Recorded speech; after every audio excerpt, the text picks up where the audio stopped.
കുടിവെള്ളമില്ലാതെ വലയുന്ന നാട്ടുകാർക്ക് ബിൽ നൽകി വാട്ടർ അതോറിറ്റിയുടെ തട്ടിപ്പ്. തിരുവനന്തപുരം വിഴിഞ്ഞം പെരുമരം നിവാസികൾക്കാണ് ഇല്ലാത്ത വെള്ളത്തിന് ബില്ലടയ്ക്കേണ്ട ഗതികേട്.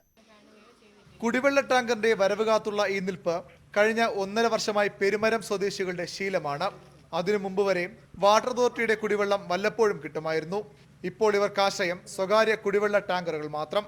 വെള്ളം എവിടെ നിന്ന് കൊണ്ടുവരുന്നു എന്നറിയില്ല. ശുദ്ധജലമാണോ എന്ന് നോക്കാറുമില്ല. 400 രൂപ കൊടുത്താൽ 1000 ലിറ്റർ വെള്ളം കിട്ടും. 3-4 ദിവസത്തേക്ക് അത് മതി. പിന്നെയും ടാങ്കറിനായുള്ള കാത്തിരിപ്പ്. ആഴ്ചയിൽ 2 പ്രാവശ്യം വാങ്ങേണ്ടി വരും.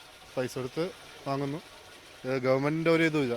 ഇപ്പോൾ പൈപ്പ് ലൈൻ എന്ന് വെച്ചാൽ വെള്ളം കയറിച്ചെന്ന് പറഞ്ഞ് വെള്ളം കിട്ടില്ല. വെള്ളം കൊടുക്കില്ലെങ്കിലും ബില്ല് കൊടുക്കുന്നതിൽ വാട്ടർ അതോറിറ്റി ഇതുവരെ വീഴ്ച വരുത്തിയിട്ടില്ല.